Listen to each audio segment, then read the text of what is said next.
ಯಾಕೆ ಸರ್ ಡೆಲ್ಲಿಗಿದ್ದೀರಾ? ಜೀವನದಲ್ಲಿ ಯಾವತ್ತೂ ಡಲ್ ಆಗಬಾರ್ದು. ಡಲ್ ಆದ್ರೆ ಜೀವನ ಹೊರಟುಬಿಡುತ್ತೆ. ತಗೊಳ್ಳಿ ಸರ್, ತಗೊಳ್ಳಿ.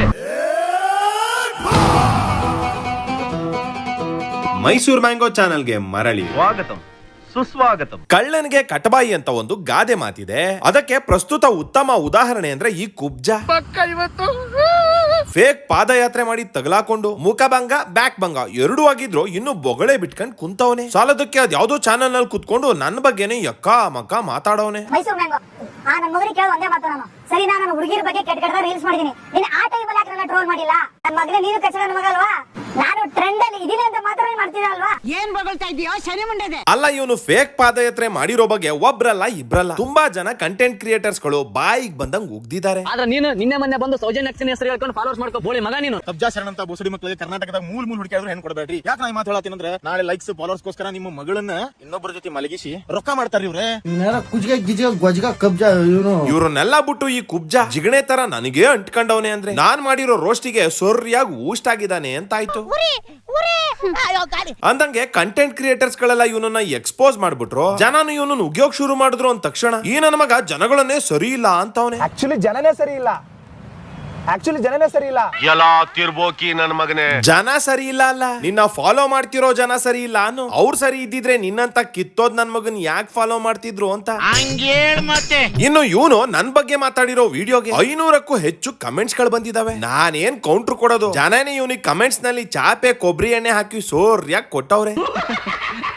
ಇನ್ನು ನಾನೊಂದ್ಸಲ ಯಾಕೆ ರೋಸ್ಟ್ ಮಾಡೋದು ಅಂತ ಸುಮ್ನೆ ಇದ್ರೆ ಈ ಜಿಗಣೆ ನನ್ನ ಮಗ ಸುಮ್ನೆ ಇದ್ದೀನಿ ಅನ್ಬಿಟ್ಟು ಇನ್ನೊಂದ್ ಚಾನಲ್ ನಲ್ಲಿ ಕುತ್ಕೊಂಡ್ ಪುಂಕ್ತಾವನೆ. ನೀನು ಕಚಡ ನನ್ ಮಗನೇ.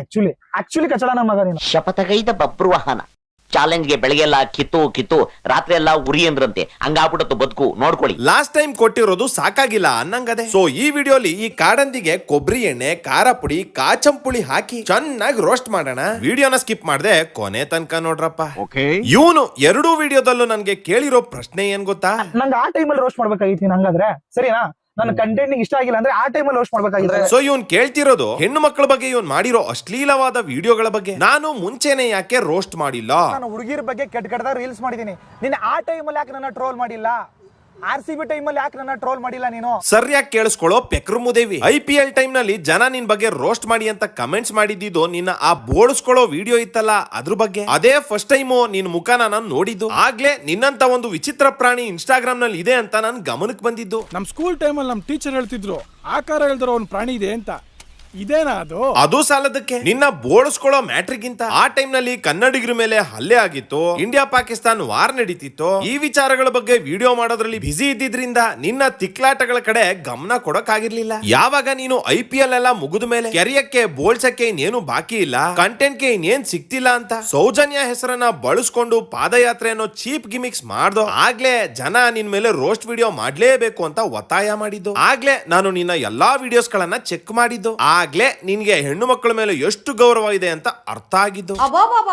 ಇಲ್ಲಿ ಮ್ಯಾಟ್ರು ನಾನು ಯಾವಾಗ ನಿನ್ ಮೇಲೆ ರೋಸ್ಟ್ ವಿಡಿಯೋ ಮಾಡ್ದೆ ಅನ್ನೋದಲ್ಲ, ನನ್ನ ರೋಸ್ಟ್ ವಿಡಿಯೋದಲ್ಲಿ ಹೇಳಿರೋದು ಸತ್ಯನ ಸುಳ್ಳ, ಅದು ಮ್ಯಾಟ್ರು.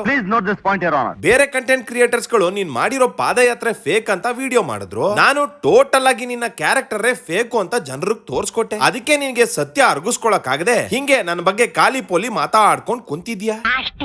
ಅಲ್ಲ, ಇಲ್ಲಿ ಅದ್ಯಾವ್ದೋ ಚಾನಲ್ ನಲ್ಲಿ ಕುಂತ್ಕೊಂಡು ದೊಡ್ಡ ಪುಡಾಂಗ್ ತರ ಮಾತಾಡ್ತೀಯಾ. ಇದೇ ಪೌರುಷನ ಅಲ್ಲಿ ಸುವರ್ಣ ಚಾನಲ್ ನಲ್ಲಿ ತೋರ್ಸೋದಲ್ವೇ? ಉತ್ತರನ್ ಪೌರುಷ ಒಲೆ ಮುಂದೆ, ನಿನ್ನ ಪೌರುಷ ಎಲೆ ಮುಂದೆ. ಇಲ್ಲಿ ಕೆಂಡ ತರ ಸಿಡಿತಿದ್ದವನು ಅಲ್ಲಿ ಶಂಡ ತರ ಕುಂತಿದ್ಯಲ್ಲ. ಈ ಸುವರ್ಣ ನ್ಯೂಸ್ ಚಾನಲ್ ಮ್ಯಾಟ್ರಿಗೆ ಆಮೇಲೆ ಬರ್ತೀನಿ. ಮೊದ್ಲು ಇವನ್ ಎಂತ ಗೋಸುಂಬೆ ನನ್ ಮಗ ಹೆಂಗೆ ಟ್ರೆಂಡ್ ತಕ್ಕಂಗ್ ಅಂಡು ತಿರ್ಗಿಸ್ಕೊಂತಾನೆ ಅನ್ನೋದಕ್ಕೆ ಒಂದಷ್ಟು ಉದಾಹರಣೆಗಳನ್ನ ಕೊಡ್ತೀನಿ ನೋಡ್ರಪ್ಪ. ಪ್ಲಸ್ ಮೈನಸ್ ನನ್ನ ಟ್ರೆಂಡ್ ಅಲ್ಲಿ ಇರ್ಬೇಕು ಅಂತ. ಖಂಡಿತ ಈಗ ಜನ ಎಲ್ಲ ಇವನಿಗೆ ಫೇಕ್ ಪಾದಯಾತ್ರೆ ವಿಚಾರದಲ್ಲಿ ಕ್ಯಾಕರ್ಸ್ ಉಗ್ಯೋಕ್ ಶುರು ಮಾಡಿದ ತಕ್ಷಣ ಸಪೋರ್ಟಿಗೆ ಯಾರೂ ಬರ್ತಿಲ್ವಲ್ಲ ಅನ್ಬಿಟ್ಟು ಇದ್ದಕ್ಕಿದ್ದಂಗೆ ತನ್ನನ್ನ ತಾನು ಡಿ-ಬಾಸ್ ಫ್ಯಾನು ಅಂತ ಹೇಳ್ಕೊಂಡು ಹೊಸ ಡೌ ಶುರು ಮಾಡ್ಕೊಂಡವನೆ. ನಾನು ನನ್ನ ಮೆಚುರಿಟಿ ಬಂದಿಂದ ನಾನು ಡಿ-ಬಾಸ್ ಫ್ಯಾನು. ಪ್ರತಿಯೊಂದು ಮೂವೀಸ್ ನೋಡ್ತೀನಿ ಅವ್ರದ್ದು. ಪಕ್ಕ ಲೋಕಲ್ ಡಿ-ಬಾಸ್ ಫ್ಯಾನು. ಚೆನ್ನಾಗಿ ಹಿಡಿತೀರ ಬಕೆಟ್. ನೀನು ಬರೀ ಬಕೆಟ್ ಅಲ್ಲ ಕಣೋ, ಅಂಡೆ ಸಿಂಟ್ಯಾಕ್ಸು ಅಲ್ಲ, ದೊಡ್ಡ ಕೃಷಿ ಹೊಂಡ. ಡಿ-ಬಾಸ್ ಜೈಲಿಗೆ ಹೋಗಿದ್ದು ಹೋದ ವರ್ಷ ಜೂನ್ 11ನೇ ತಾರೀಕು. ಪ್ರತಿಯೊಬ್ಬ ಡಿ-ಬಾಸ್ ಅಭಿಮಾನಿಗೂ ಅದು ಕರಾಳ ದಿನ. ಆದ್ರೆ ನೀನು ಅದ್ರ ಬಗ್ಗೆ ಒಂದೇ ಒಂದು ವಿಡಿಯೋ ಮಾಡಿಲ್ಲ, ಒಂದು ಪೋಸ್ಟ್ ಹಾಕಿಲ್ಲ. ಏಕೆ ಮಹಾಪ್ರಭು? ಅದಾದ್ಮೇಲೆ ಮೀಡಿಯಾದವರು ಡಿ-ಬಾಸ್ ಬಗ್ಗೆ ತುಂಬಾ ಕೆಟ್ಟದಾಗ ಮಾತಾಡ್ತಿದ್ರು. ಆಗ್ಲೂ ನೀನು ಅದ್ರ ಬಗ್ಗೆ ಒಂದು ವಿಡಿಯೋ ಮಾಡಿಲ್ಲ. ಆದ್ರೆ ಈಗ ನಿನ್ನ ಪ್ರಚಾರದ ತೆವಲಿಗೆ ಏನ್ರಿ ಮೀಡಿಯಾ ಅಂತ ಹಾಕೋತೀಯ. ಮೀಡಿಯಾದವರು ಏನಕ್ಕೆ ಸಮಾನ ಅಂತ ಡಿ ಬಾಸ್ ಹೇಳಿದ್ದಾರೆ. ನೀವು ಖಂಡಿತ ಅದಕ್ಕೆ ಸಮಾನ. ಒಂದ್ ಕಡೆ ಏನ್ರಿ ಮೀಡಿಯಾ ಅಂತೀಯ, ಇನ್ನೊಂದ್ ಕಡೆ ಅದೇ ಮೀಡಿಯಾದವ್ರು ಕರೆದ್ರು ಅಂತ ಹೋಗಿ ಹಲ್ ಕಿರ್ಕೊಂಡ್ ಕೂತ್ಕೊಂತೀಯ. ಅದ್ರಲ್ಲೂ ಡಿ ಬಾಸ್ ಬಗ್ಗೆ ಅತಿ ಹೆಚ್ಚು ಕೆಟ್ಟದಾಗ್ ಮಾತಾಡಿರೋದು ಸುವರ್ಣ ಚಾನಲ್ ಅಜಿತ್. ನೀನು ನಿಜವಾದ ಡಿ ಬಾಸ್ ಅಭಿಮಾನಿನೇ ಆಗಿದ್ರೆ ಆ ಸುವರ್ಣ ಚಾನಲ್ಗೆ ಕಾಲ್ ಹಾಕ್ತಿದ್ಯಾ? ಅದು ಬಿಟ್ಟಾಕು, ಕಡೆ ಪಕ್ಷ ಡಿ ಬಾಸ್ ಜೈಲಿಂದ ರಿಲೀಸ್ ಆದಾಗ ಆ ಖುಷಿಗಾದ್ರೂ ಒಂದು ವಿಡಿಯೋ ಮಾಡಿದ್ಯಾ? ಇಲ್ಲ ಸರ್, ಇಲ್ಲ. ಬ್ಯಾಡಪ್ಪ. ಮೊನ್ನೆ ತೆಲುಗು ಕಂಟೆಂಟ್ ಕ್ರಿಯೇಟರ್ಸ್ ಗಳು ಡಿ ಬಾಸ್ ಬಗ್ಗೆ ಕೆಟ್ಟದಾಗಿ ವಿಡಿಯೋಸ್ ಮಾಡ್ತಿದ್ರು. ಆಗ್ಲೂ ಅದ್ರ ಬಗ್ಗೆ ನೀನು ಧ್ವನಿ ಎತ್ತಿಲ್ಲ. ಇಷ್ಟು ದಿನ ಡಿ ಬಾಸ್ ಬಗ್ಗೆ ಒಂದೇ ಒಂದು ವಿಡಿಯೋ ಮಾಡದೇ ಇದ್ದ ನೀನು ಈಗ ಅವ್ರ ಹೆಸರು ಹೇಳ್ಕೊಂಡು ಅವ್ರ ಫೋಟೋ ಬಳಸ್ಕೊಂಡು ನವರಂಗಿ ಆಟಗಳ ಆಡ್ತಿದ್ಯಲ್ಲ. ನಾನು ಡಿ ಬಾಸ್ ಫ್ಯಾನ್ ಅಂತ ಇವಾಗ ಕೆಲವು ಜನ ಹಾಕ್ತೀರಾ ಬಕೆಟ್ ಇರ್ತವೆ ಅಂತ ಹೇಳಿ. ರೀ, ನನ್ನ ಪ್ರೊಫೈಲ್ ನಾನು ಸ್ಟೋರಿ ಹಾಕಿದ್ದೆಲ್ಲ ತೋರಿಸ್ತೀನಿ. ನಾನು 5 ವರ್ಷದಿಂದನೂ ಇನ್ಸ್ಟಾಗ್ರಾಮ್ ನಾನು ಯೂಸ್ ಮಾಡ್ತೀನಿ, ಸ್ಟೋರಿ ಹಾಕ್ತೀನಿ. ಅವಾಗಲೇ ನನ್ನ ಸ್ಟೋರಿ ಸರ್ ನಾನು ಡಿ ಬಾಸ್ ಬಗ್ಗೆ ಇಟ್ಟಿದ್ದು. ನಾನು ನನ್ನ ಮೆಚೂರಿಟಿ ಬಂದಿಂದ ನಾನು ಡಿ ಬಾಸ್ ಫ್ಯಾನ್. ಕೊಬ್ಬರಿ ಎಣ್ಣೆ, ಚಾಪೆ, ಟ್ರಿಮ್ಮರ್ ಎಲ್ಲಾನು ವಿಡಿಯೋ ಮಾಡಿ ಹಾಕೋ ಇವನು ಡಿ ಬಾಸ್ ಬಗ್ಗೆ ಮಾತ್ರ ಸ್ಟೋರಿ ಹಾಕಿದ್ನಂತೆ. ಡಿ ಬಾಸ್ ಫ್ಯಾನ್ ಅನ್ನೋದಕ್ಕೆ ಪ್ರೂಫ್ ಕೊಡುವಂತ ಜನ ಕೇಳ್ತಾರೆ ಅಂತ ಈ ನನ್ನ ಮಗನ್ ಗೊತ್ತು. ಅದಕ್ಕೆ ಸ್ಟೋರಿ ಹಾಕಿದ್ದೆ ಅಂತ ಪುಂಕ್ತಾವನೆ. ಸ್ಟೋರಿ ಆದ್ರೆ 24 ಗಂಟೆ ಆದ್ಮೇಲೆ ಡಿಲೀಟ್ ಆಗೋಗುತ್ತೆ. ಬೇಕಾದ್ರೆ ಸ್ಕ್ರೀನ್ ಶಾಟ್ ತೋರಿಸ್ತೀನಿ ಅನ್ಬಿಟ್ಟು ಫೋಟೋಶಾಪ್ ಮಾಡಿ ತೋರಿಸಿ ಜನಗಳನ್ನ ಮಂಗ ಮಾಡೋ ಸ್ಕೀಮ್ ಹಾಕವನೆ. ಇದೆಲ್ಲ ಅದಕ್ಕಿಂತ ವೆರಿ ವೆರಿ ಇಂಪಾರ್ಟೆಂಟ್ ಪಾಯಿಂಟ್. ನೀನು ನಿಜವಾದ ಡಿ ಬಾಸ್ ಅಭಿಮಾನಿ ಆಗಿದ್ದಿದ್ರೆ ಆ ಪ್ರಥಮನ್ ಜೊತೆ ಹೋಗಿ ಬಕೆಟ್ ಹಿಡ್ಕೊಂಡು ಅಲ್ಲಲ್ಲ ಕೃಷಿ ಹೊಂಡ ಹಿಡ್ಕೊಂಡು ವಿಡಿಯೋ ಮಾಡ್ತಿದ್ಯಾ? ಬಿಗ್ ಬಾಸ್ ಚಾನ್ಸ್ ಗೋಸ್ಕರ ಹಲ್ಗಿಂಚ್ಕೊಂಡ್ ನಿಂತಿದ್ಯಾ? ಇದ್ರಲ್ಲೇ ಗೊತ್ತಾಗಕ್ಕಿಲ್ವಾ ನೀನ್ ಎಂತ ಊಸುರುವಳ್ಳಿ ನನ್ ಮಗ ಅಂತ? ಅದನ್ನ ಮಹಾಜನಗಳಿಗೆ ಕೇಳ್ರಿ. ಅಂದಂಗೆ ಈಗೀಗ ಹೆಗಲ ಮೇಲೆ ಕನ್ನಡದ ಶಾಲ್ ಹಾಕೊಂಡು ಪೋಸ್ಟ್ ಕೊಡ್ತಿದ್ಯಲ್ಲ. ಈಗ ಕೆಲವು ದಿನಗಳ ಹಿಂದೆ ಹಿಂದಿಯವರೆಲ್ಲ ಕನ್ನಡದವ್ರ ಬಗ್ಗೆ ಟ್ರೋಲ್ ಮಾಡೋದು, ಬಾಯಿಗೆ ಬಂದಂಗ್ ಮಾತಾಡೋದು, ಬೆಂಗಳೂರಲ್ಲಿ ನಾರ್ತಿ ಒಬ್ಬ ಕನ್ನಡಿಗನ ಮೇಲೆ ಹಲ್ಲೆ ಮಾಡೋದು ಮಾಡಿದ್ರಲ್ಲ. ಅದೆಲ್ಲ ಆದಾಗ ತಾವ್ ಎಲ್ಲಿದ್ರೋ ಕಾಣೆ. ಏನು ಉತ್ತರ ಕೊಡ್ತೀಯ ಇದಕ್ಕೆ? ಹೇಳು ಒಂಚೂರು. ಆ ಟೈಮಲ್ಲಿ ಕನ್ನಡದ ಪರ, ಕನ್ನಡಿಗನ ಪರ ನಿನ್ನ ಅಕೌಂಟ್ ನಲ್ಲಿ ಒಂದೇ ಒಂದು ವಿಡಿಯೋ ಮಾಡಿಲ್ಲ, ಒಂದು ಪೋಸ್ಟ್ ಹಾಕಿಲ್ಲ. ಅದೇ ನಾನು ಆ ಟಾಪಿಕ್ ಮೇಲೆ ಒಂದಲ್ಲ ಎರಡು ವಿಡಿಯೋ ಮಾಡಿದ್ದೀನಿ. ಕನ್ನಡದ ಪರ, ಕನ್ನಡಿಗರ ಪರ ಧ್ವನಿ ಎತ್ತೋಕ್ ಯೋಗ್ಯತೆ ಇಲ್ಲ ಅಂದ್ರು ನಿನಗೆ ಕನ್ನಡದ ಶಾಲ್ ಮಾತ್ರ ಬೇಕು. ಯಾಕೆ? ವ್ಯೂಸ್, ಲೈಕ್ಸ್, ಫಾಲೋವರ್ಸ್ ಗೋಸ್ಕರ. ನೀನೆಂತ ಪತಂಗ್ ಪಿಳ್ಳೆ ಅನ್ನೋದಕ್ಕೆ ಇನ್ನೂ ಒಂದು ಉದಾಹರಣೆ ಕೊಡ್ಲಾ? ಧ್ರುವ ಸರ್ಜಾ ಅವ್ರ ಜೊತೆ ಕುನ್ನಿ ತರ ಕಾಯ್ಕೊಂಡು ಸೆಲ್ಫಿ ತಕೊಂತೀಯ, ಇನ್ನೊಂದ್ ಕಡೆ ಅದೇ ಧ್ರುವ ಸರ್ಜಾ ಅವರ ಸಿನಿಮಾನ ಆಡ್ಕೊಂತೀಯ. ನೀನೇ ಅಸಿಸ್ಟೆಂಟ್ ಡೈರೆಕ್ಟರ್ ಆಗಿ ಕೆಲಸ ಮಾಡಿರೋ ಒಂದು ಸಿನಿಮಾ ದರಿದ್ರವಾಗಿದೆ, ಇನ್ನೊಂದ್ ಸಿನಿಮಾ ನಿನ್ನಂಗೆ ಓವರ್ ಬಿಲ್ಡಪ್ಸ್ ಕೊಟ್ಕೊಂಡು ಫ್ಲಾಪ್ ಆಗಿದೆ. ಹಂಗಿರುವಾಗ ನೀನೇ ಇನ್ನೊಬ್ರು ಸಿನಿಮಾದ ಬಗ್ಗೆ ಅವಹೇಳನ ಮಾಡ್ತೀಯಲ್ಲ. ಅಯ್ಯೋ ಬಿಕ್ನಾಸಿ ನನ್ ಮಗನ್ ತಂದು ಬೇವರ್ಸಿ ನನ್ ಮಗನ್ ತಗೊಂಬಂದು ನೀನು ಅಪ್ಪಿತಪ್ಪಿ ನ್ಯಾಷನಲ್ ಜಿಯೋಗ್ರಫಿ ಅವ್ರ ಕಣ್ಣಿಗೆ ಕಾಣಿಸ್ಕೊಂಬೇಡ. 2 ತಲೆ ನಾಗರಾವ್ ಸಿಕ್ತು ಅಂತ ಹಿಡಿದು ಕೌಚ್ ಹಾಕೊಂಡ್ಬಿಡ್ತಾರೆ. ಎಷ್ಟೇ ಜನಕ್ಕೆ ನೀವು ಮಂಗ ಮಾಡಿದ್ರು ಕೂಡ ನಾವು ಸಿನಿಮಾದವರು, ನಾವ್ ಈ ಫೀಲ್ಡ್ ಅಲ್ಲಿ ಇರೋರು, ನಮ್ಗೆ ಗೊತ್ತಾಗುತ್ತೆ ತಾವು ಏನಗೋಸ್ಕರ ಮಾಡ್ತೀರಾ ಅಂತ ಹೇಳಿ.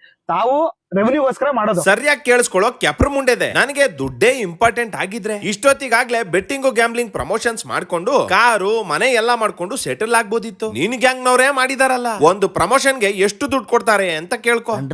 ಅಷ್ಟೇ ಯಾಕೆ, ಆ ಕೋರ್ಸು ಈ ಕೋರ್ಸು, ದೇವಸ್ಥಾನ, ಜ್ಯೋತಿಷಿಗಳು, ಎಣ್ಣೆ ಅನ್ಕೊಂಡು ಬೇಜಾನ್ ಪ್ರಮೋಷನ್ಸ್ ಗಳು ಬರ್ತವೆ. ಜನಕ್ಕೆ ನಾನ್ ಯಾರು ಅಂತಾನೆ ಗೊತ್ತಿಲ್ಲ. ಹಂಗಿರುವಾಗ ಯಾವನ್ ಹಾಳಾದ್ರೆ ನನಗೇನು ಅಂತ ಸಿಕ್ಕಿದ್ ಪ್ರಮೋಷನ್ ಮಾಡಿ ಹಣ ಮಾಡ್ಕೋಬಹುದಿತ್ತು. ಆದ್ರೆ ನಾನು ಹಂಗ್ ಮಾಡಿಲ್ಲ. ನಾನು ಎಥಿಕ್ಸ್ ಅಂಡ್ ಮಾರಲ್ಸ್ ಇಟ್ಕೊಂಡಿರೋದಕ್ಕೇನೆ ಜನ ಇವತ್ತಿಗೂ ನನ್ ಬಗ್ಗೆ ಒಳ್ಳೆ ಅಭಿಪ್ರಾಯ ಇಟ್ಕೊಂಡಿರೋದು, ನನ್ ಬಗ್ಗೆ ಅಭಿಮಾನ ಇಟ್ಕೊಂಡಿರೋದು. ನಾನು ನೀನಂಗೆ ಟಕ್ಕ ಬಿಕ್ಕಿ ಆಟ ಆಡಿದಿದ್ರೆ ಜನ ನಿನಗುಗಿಯೋ ತರ ನನಗೂ ಉಗ್ದಿರೋರು. ಅರ್ಥ ಆಯ್ತು ಅನ್ಸುತ್ತೆ. ಅಂದಂಗೆ ಮೈನ್ ಮ್ಯಾಟ್ರಿಕ್ ಬರೋಣ. ಇವನು ರೀಲ್ಸ್ ಅಲ್ಲಿ ಎಮ್ಮೆ ತುಟಿ ಮಾಡ್ಕೊಂಡು ಕತ್ತೆ ಕಿರ್ಬ್ನಂಗ್ ಅರ್ಚ್ಕಂತಾನೆ. ಕೈಲಾಗದ ನಾಮರ್ದ ನನ್ನ ಮಕ್ಕಳು ಸೋಷಿಯಲ್ ಮೀಡಿಯಾದಲ್ಲಿ ಅಪಪ್ರಚಾರ ಮಾಡ್ತಾ ಇದ್ದಾರೆ. ಎಲ್ರಿಗೂ ಲಗ ಅಂತ ಬಾಯಿ ಕೊಡ್ತಾನೆ. ಆದ್ರೆ ಮೊನ್ನೆ ಸುವರ್ಣ ಟಿವಿಗೆ ಹೋದಾಗ ಇವನ್ ಮೈ ಮೇಲೆ ನಾಗವಲ್ಲಿ ತಂಗಿ ರೋಗವಲ್ಲಿ ಏನಾದ್ರು ಆವರ್ಸ್ಕೊಂಡಿದ್ಲ ಅಂತ.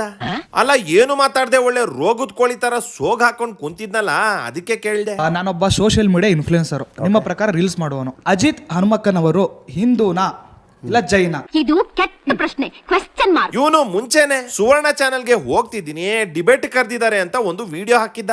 ಆಗ್ಲೇ ಅನ್ಕೊಂಡೆ ಇವನು ಪೆನ್ನು ಪೇಪರ್ ತಗೊಂಡ್ ಹೋಗೋ ಬದ್ಲು ಕೊಬ್ಬರಿ ಎಣ್ಣೆ ಚಾಪೆನು ತಕೊಂಡ್ ಹೋಗಿರ್ತಾನೆ ಅಂತ. ಹಂಗೆ ಆಯ್ತು. ಈ ಕಿತ್ತೋಗಿರೋ ಪ್ರಶ್ನೆ ಕೇಳಿ ಅಜಿತ್ ಅಣ್ಣನ ಕೈಲಿ ಸೋರ್ಯಾಗಿ ಇಕ್ಕೂಸ್ಕೊಂಡ್ ಬಂದವನೇ. ಪ್ರಶ್ನೆ ಕೇಳೋರೇನ್ರಿ ಏನೇನೋ ಕೇಳ್ತಾರೆ. ನಾನು ಯಾಕೆ ಡಿಸ್ಕಸ್ ಆಗ್ಬೇಕು ಹೇಳಿ? ನನ್ನ ಧರ್ಮ ಮತ್ತು ನನ್ನ ಜಾತಿ ಯಾಕೆ ಪಬ್ಲಿಕ್ ಪ್ಲಾಟ್ಫಾರ್ಮಲ್ಲಿ ಡಿಸ್ಕಸ್ ಆಗಬೇಕು?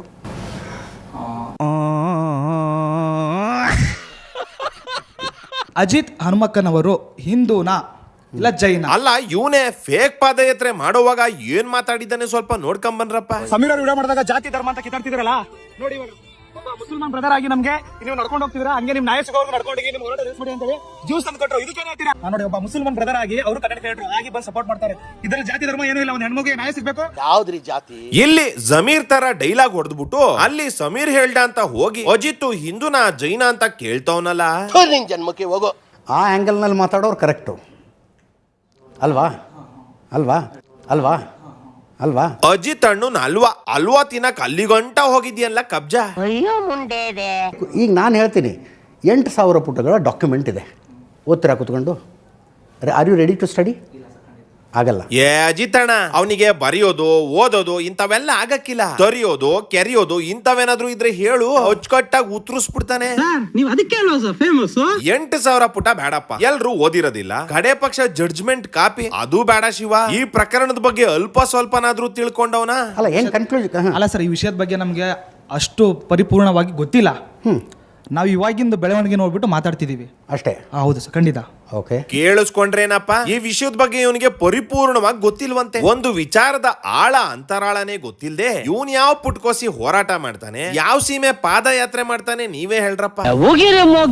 ಅಲ್ಲ, ಎಷ್ಟು ಜನ ಯೂಟ್ಯೂಬರ್ಸ್ ಗಳು ಸೌಜನ್ಯ ಪ್ರಕರಣದ ಬಗ್ಗೆ ಇಂಚಿಂಚು ಮಾಹಿತಿ ಕೊಡ್ತಾನೆ ಇದಾರೆ. ಅಷ್ಟೇ ಯಾಕೆ, ನಾನೇ ಸತತ 10 ದಿನ ಕೂತ್ಕೊಂಡು ಆ ಜಡ್ಜ್ಮೆಂಟ್ ಕಾಪಿನ ಓದಿ ಅರ್ಥ ಮಾಡ್ಕೊಂಡು ಅದ್ರ ಸತ್ಯಾಸತ್ಯತೆ ಬಗ್ಗೆ ಜನರಿಗೆ ಅರ್ಥ ಮಾಡಿಸೋ ಪ್ರಯತ್ನ ಮಾಡಿದೀನಿ. ಕಡೆ ಪಕ್ಷ ನನ್ ವಿಡಿಯೋನಾದ್ರೂ ನೋಡ್ಕೊಂಡು ಹೋಗೋದಲ್ವೇಲ್ಲ ಕುಬ್ಜಾ. ಆಗ್ಲಾದ್ರೂ ಓಸಿ ನಿನ್ನ ಮಾನ ಉಳಿತಿತ್ತ? ಅಲ್ಲ, ನೀನೇನ್ ಡಿಬೇಟ್ ಅಂದ್ರೆ ಟಿಬೇಟ್ ಹೋಗಿ ಮೋಮೋಸ್ ತಿನ್ಕೊಂಡ್ ಬಂದಂಗೆ ಅನ್ಕೊಂಡಿದ್ಯಾ? ಹೆಂಗೆ ನಿನಗೆ ಕಾಮನ್ ಸೆನ್ಸ್ ಇದೆಯಾ?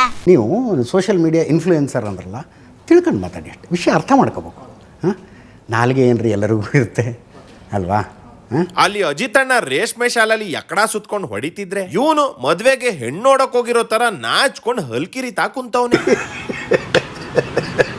ಸಮಾಜದ ಐಕ್ಯೂ ಲೆವೆಲ್ ಈ ಲೆವೆಲ್ಗೆ ವಾಟ್ ಕುಡ್ ವಿ ಸೇ ಅಂದ್ರೆ ಆಕ್ಚುಲಿ ನ್ಯೂಸ್ ಚಾನೆಲ್ಸ್ ಗಳಿಗೆ ಬೇಕಿರೋದು ಇದೇನೆ. ಸೌಜನ್ಯ ಹೆಸರನ್ನ ಬಳಸ್ಕೊಂಡು ಯಾರ್ಯಾರು ಸೋಷಿಯಲ್ ಮೀಡಿಯಾಲಿ ಕಂಟೆಂಟ್ ಕ್ರಿಯೇಟ್ ಮಾಡ್ತಿದಾರೋ, ಮೇಧಾವಿಗಳ ತರ ಪೋಸ್ಟ್ ಕೊಡ್ತಿದಾರೋ ಅವ್ರನ್ನೆಲ್ಲ ಕರ್ಸಿ ಹಿಂಗೆ ಅಜೀಬ್ ಮಾಡ್ತಾ ಇದ್ದಾರೆ. ನ್ಯಾಯ ಕೊಡ್ಸಿ ಅಂತ ಬಂದಿದ್ದೀವಿ. ಅಷ್ಟೇ. ಹೇಗೆ ಅಂತ SIT ತನಿಖೆಯಿಂದ ಸರಿ ಆಗಲ್ಲ ಅಂತ ನಿಮ್ಗೆ ಅನ್ಸುತ್ತಾ? ಸುಮ್ಮನೆ ಕೇಳಿ.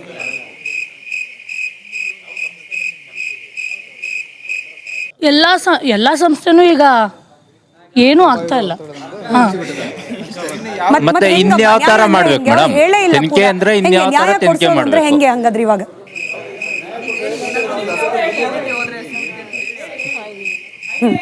ಸೊ ನ್ಯೂಸ್ ಚಾನೆಲ್ಸ್ ಗಳು ತುಂಬಾ ಸ್ಮಾರ್ಟ್ ಆಗಿ ಸೌಜನ್ಯ ಪ್ರಕರಣದ ಬಗ್ಗೆ ವಿಡಿಯೋ ಮಾಡ್ತಿರೋರಿಗೆ ಈ ಪ್ರಕರಣದ ಬಗ್ಗೆ ನಯಾ ಪೈಸೆ ನಾಲೆಡ್ಜ್ ಇಲ್ಲ, ಯಾವನೋ ಮಾಡಿದ AI ವಿಡಿಯೋ ನೋಡ್ಕೊಂಡು ಸಮೂಹ ಸನ್ನಿಗೆ ಒಳಗಾಗಿದ್ದಾರೆ. ಸೌಜನ್ಯ ಪರ ಹೋರಾಟ ಮಾಡ್ತಿರೋ ಜನ ಎಲ್ಲ ಇಂತ ದಡ್ನನ್ ಮಕ್ಳೆ ಅಂತ ಪ್ರೂವ್ ಮಾಡೋಕ್ ಟ್ರೈ ಮಾಡ್ತಿದ್ದಾರೆ. ಈ ಕಬ್ಜನ್ ಅಂತ ಮಬ್ನನ್ ಮಕ್ಳಿಂದ ಎಲ್ಲಾ ಸೌಜನ್ಯ ಪರ ಹೋರಾಟಗಾರರು ಅಪಹಾಸ್ಯಕ್ಕೆ ಗುರಿಯಾಗೋ ರೀತಿ ಆಗ್ತಿದೆ.